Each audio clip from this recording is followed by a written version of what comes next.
Hello everyone, welcome back to my channel. My name is Katie and you're watching ChoKwonDeezMakes, a channel where I talk about my breath, knitting, sewing, quilting, general making journey.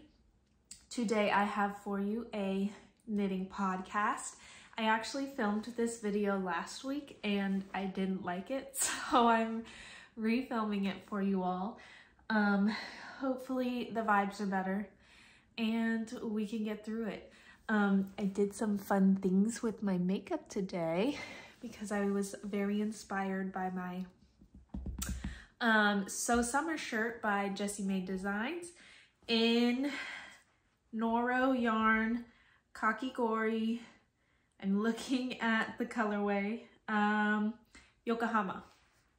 This is Noro Kakigori in Yokohama, and it's a beautiful, like grape juice color with pinks and yellows and blues and oranges. So took inspiration from my shirt for my makeup, and I think that's all for the intro. So let's get started with some finished objects.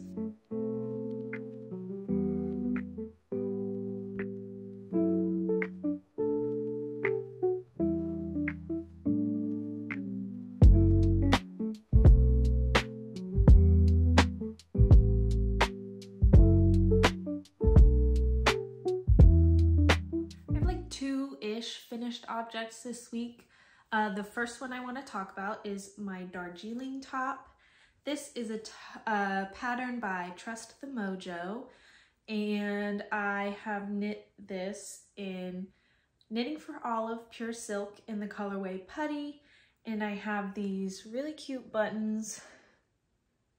I'm gonna insert some B-roll because it's much cuter. The buttons are much cuter in person. But this is my first finished object. I really loved knitting this pattern.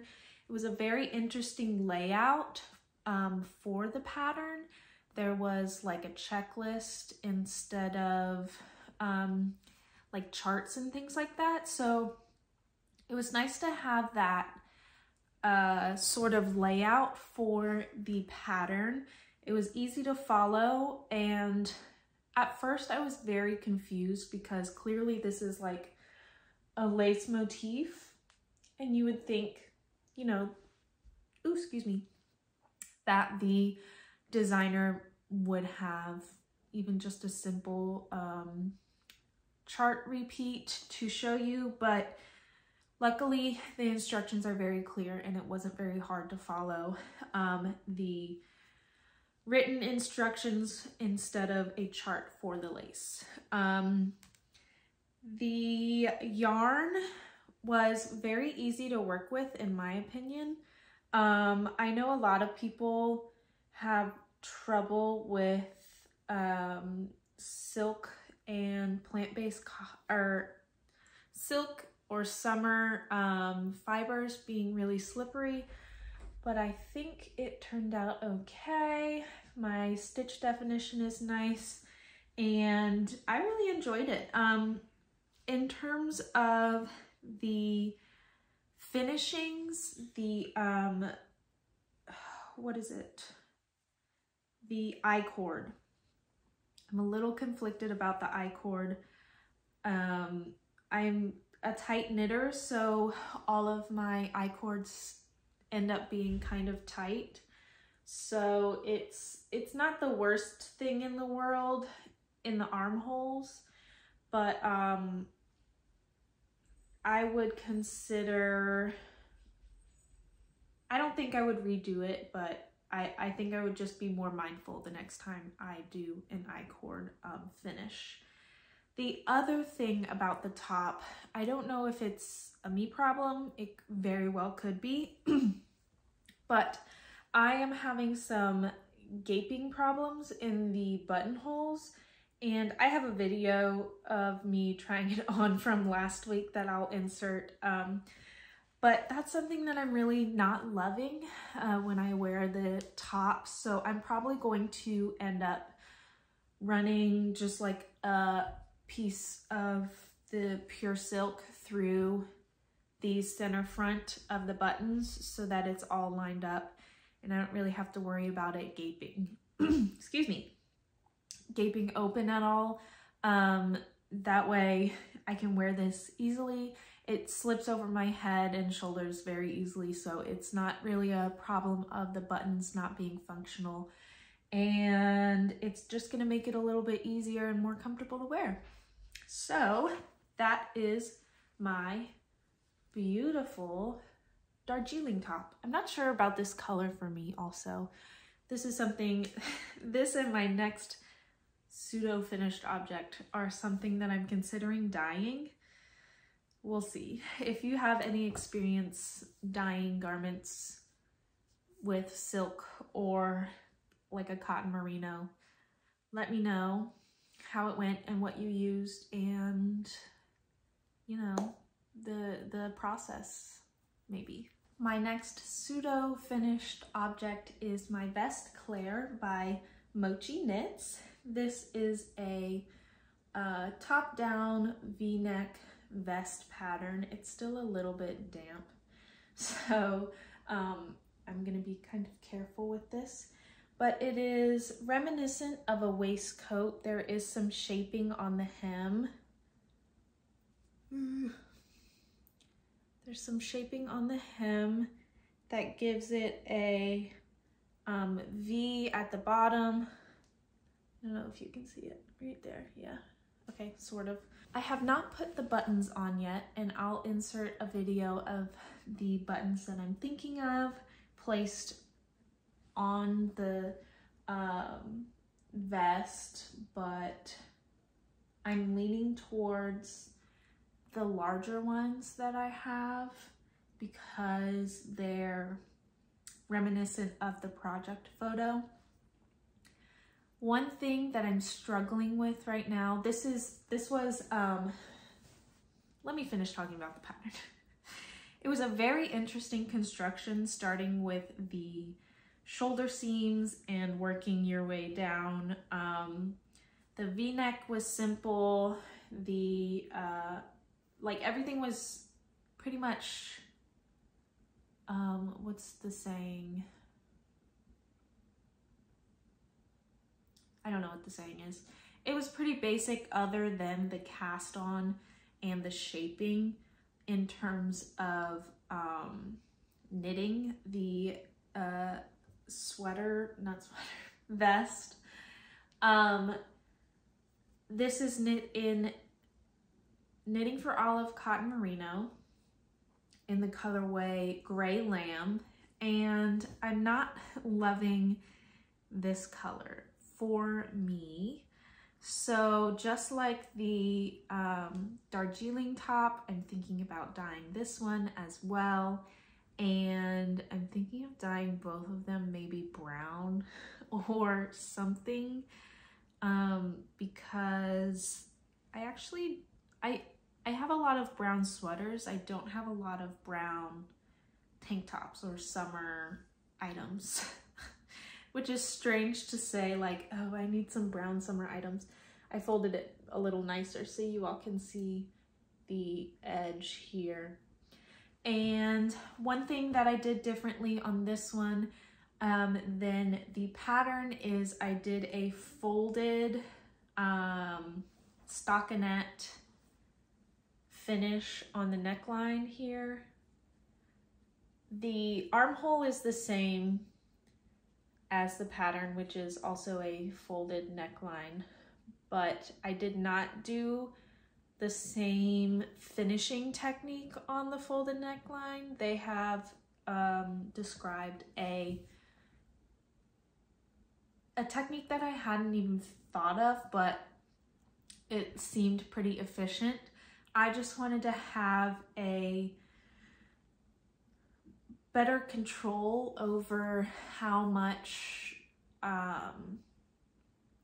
like stretch kind of or how much flaring the finishing had on the neckline and the armholes. So I did opt to do a sewn down folded edge, and looking at it right now, I don't actually love it. I just blocked this, and I may just go back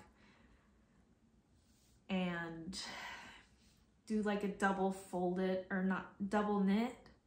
I might end up doing a double knit because the armhole looks sloppy, and I don't know why it looks sloppy. Maybe it's because I didn't follow the instructions. The neckband is okay, but like, see at the armhole, it like stretches it out, and then up in the shoulders it does the same thing, where it's like popping or giving like 3D, and I don't love that. So I don't know what to do about that. If you all have any suggestions, please let me know. But this vest Claire and my Darjeeling may end up being dyed.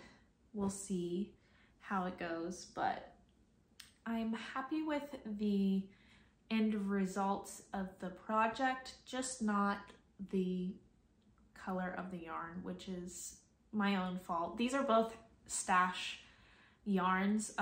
The Knitting for Olive Silk was a gift, and then the Cotton Merino was on clearance at my local yarn store, so I wanted to try it, but I just don't, well, it looks okay. It doesn't look bad. I definitely think I'll need to change the putty colorway just because it looks so close to my skin tone.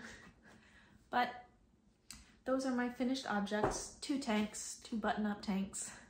After those 2 projects, I was craving something in the round, and after I filmed last week, I actually ended up casting on a project that I had talked about, but I hadn't started yet, so I will get into that now.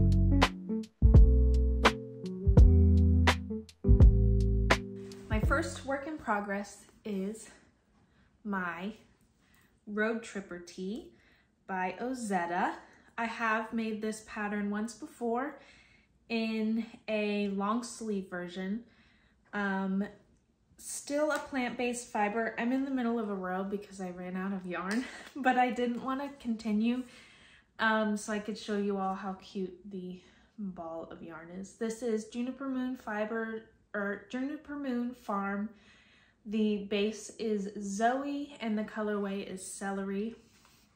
It is a cotton linen blend, 60% cotton, 40% linen. I don't know why I keep talking so fast as soon as I run back up the stairs.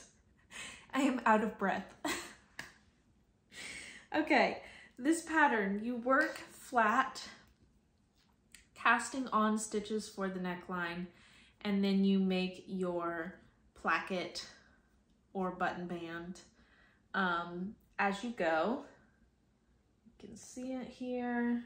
This is ribbed, but it's very cute, very nice. I am so close to being working in the round. I think I have like literally finishing the row I have and then 2 more rows, and then I can knit in the round, and I'm craving it so badly. I just finished the first ball of yarn that I had, and I only have 1 more ball of yarn, which I'm not like super stressed about because I don't usually like to have my t-shirts super long, and it being a plant-based fiber, I can probably, I mean, it's gonna stretch and grow with wear and wash, so I'm not super worried about the length of it or running out of yarn. This each ball had 284 yards, so that's a little over,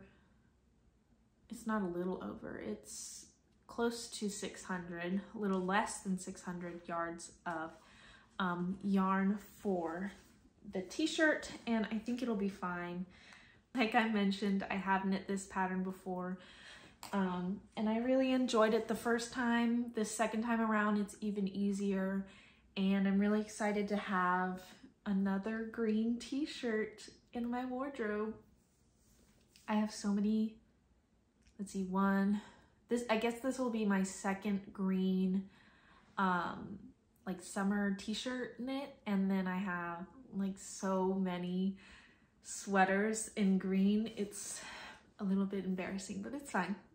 As long as I wear them and I love them, and I do. So who cares? My other work in progress is one that you all have seen before. It is my Great Gingham Raglin by Jessie Made Designs. I had put a stitch marker. It's kind of like weighing down the stitch, but the stitch is supposed to be up here. So I've made 3 repeats worth of progress, and I think I only have 1 more to go. Yep, 1 more repeat to go, and then I start on the body, and I'm so excited. I think I'm gonna be wearing this or finishing up this project right on time for transitioning into fall, which is really great. And I'm just loving color work right now. It's definitely lighting a fire under my project butt.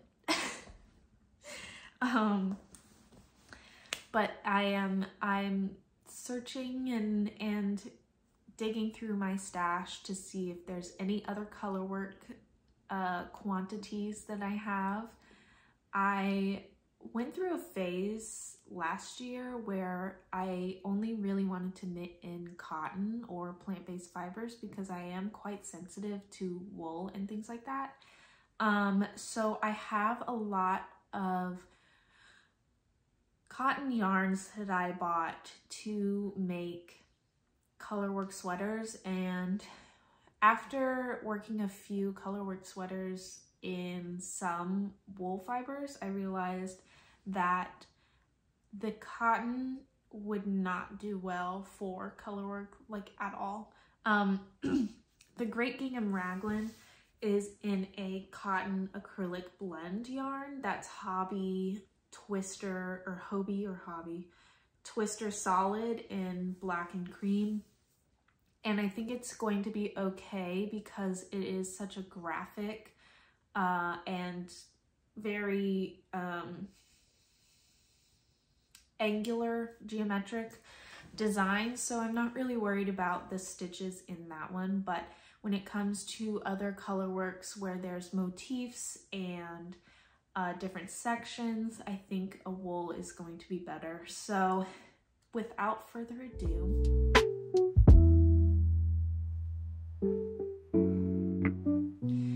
my intentions coming up: finishing my road tripper tee, putting on buttons for my vest Claire. I am hoping to start / swatch for the, I think it's the Stripe Overload Polo. These are the colors I have. These are cotton, and for me, I feel like stripes are not a big deal, and they don't need to be meshing or anything like that when it comes to like color work. So I'm okay using cotton for color work in that way, like stripes and things like that. Whereas like I originally bought these for the Mosaic sweater by Pernell Larson for Knitting for Olive.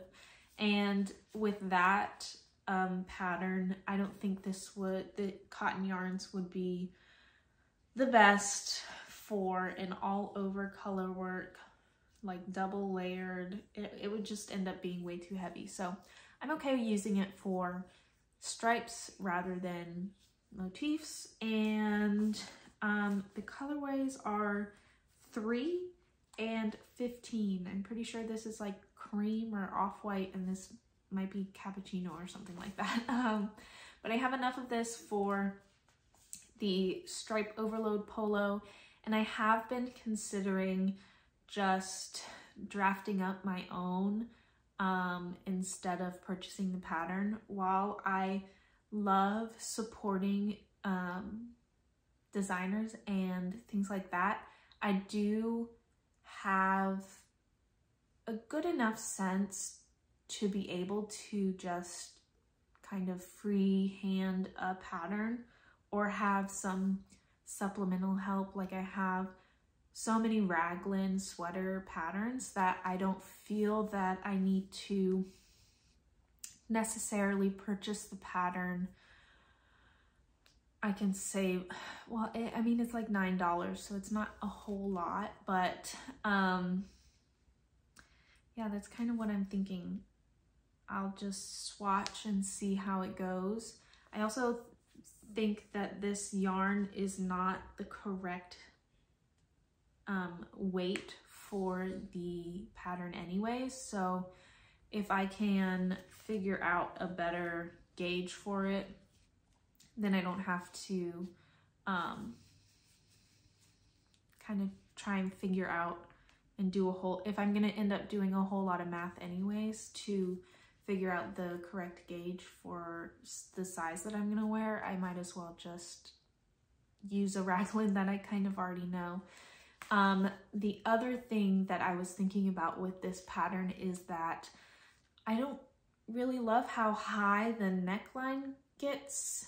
I know it's supposed to be a polo, so, you know, that's it. It's got a collar, it's fine, but sensory wise, I think I would need a little bit more space around my neck in order to feel comfortable in the sweater. And so that's something that is also on my radar for casting this on.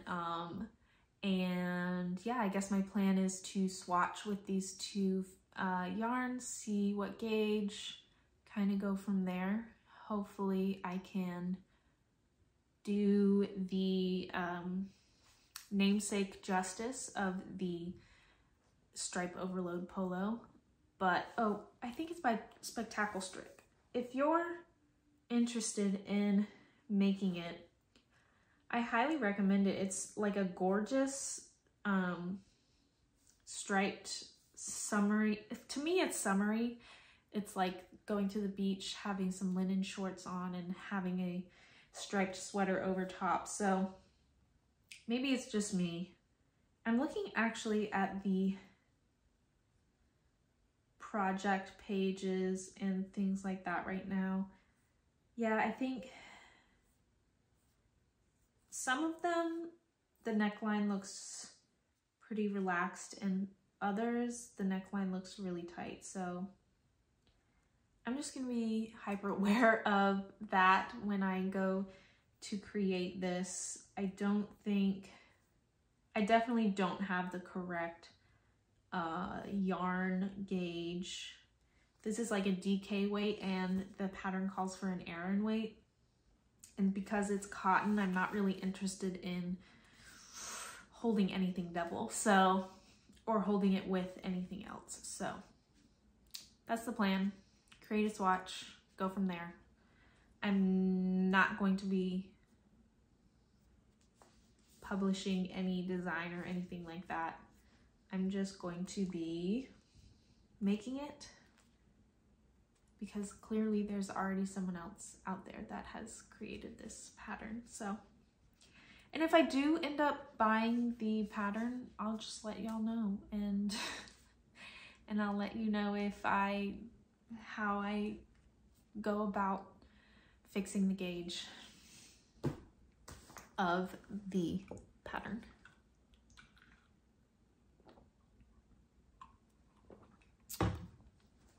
All right, my last intention, I have no acquisitions.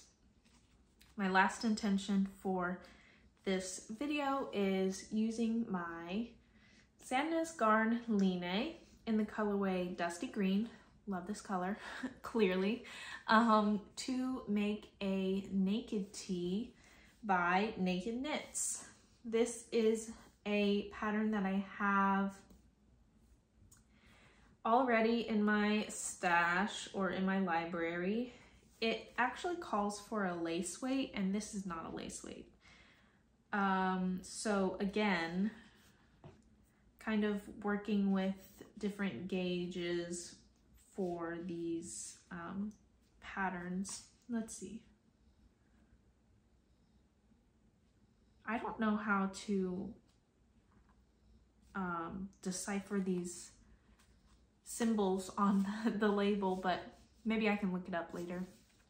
But the pattern calls for 32 stitches per 10 centimeters on 2.5mm needles. This would be using a 4mm needle. Maybe I should look right now. 1 second. Okay. So the tension for Sandnes Garnline, or the gauge generally, is 20 stitches per 10 centimeters. So that's 12 stitches off from the pattern suggestion or suggested gauge. I feel like I'm falling asleep every time I film. This happened last week too. I was just so tired. Maybe it's just because I'm in this room. I don't know. Okay. Knitting needle number 4. I don't know what that means, but the gauge is 20 stitches per inch. Maybe I could try a smaller needle size. This looks like a sport weight, so I probably could use like a 3mm needle and be okay.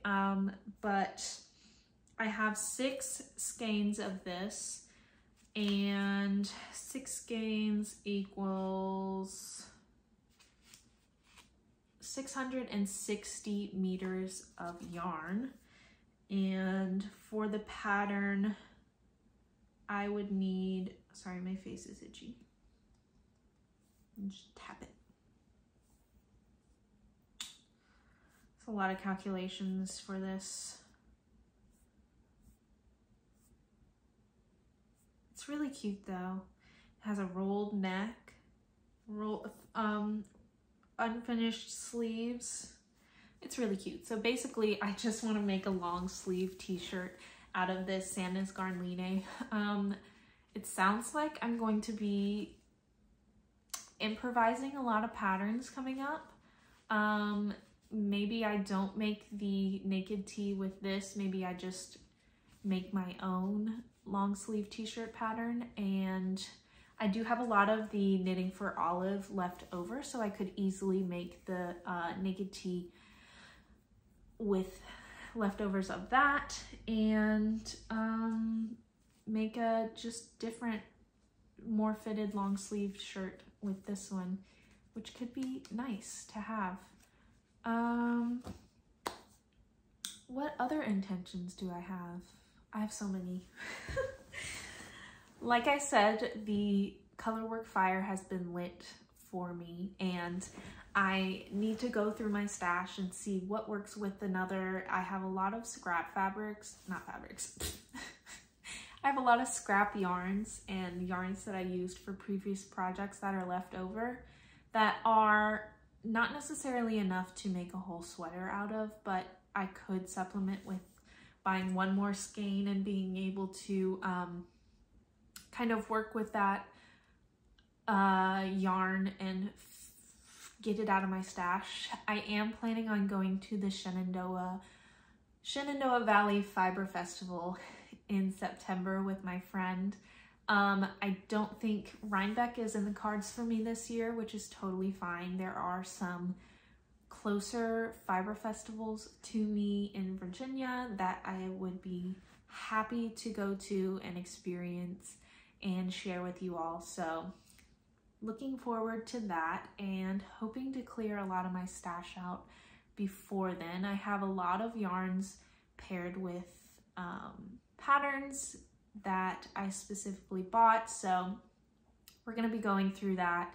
And maybe next week, because I am still really wanting to upload more often, studio is still kind of a mess, so we can go through my stash in here and see what I have paired up with different patterns, and hopefully that'll be exciting for you all, just so I can get ready for the coming festival and fiber season. I think that's all I have for you today.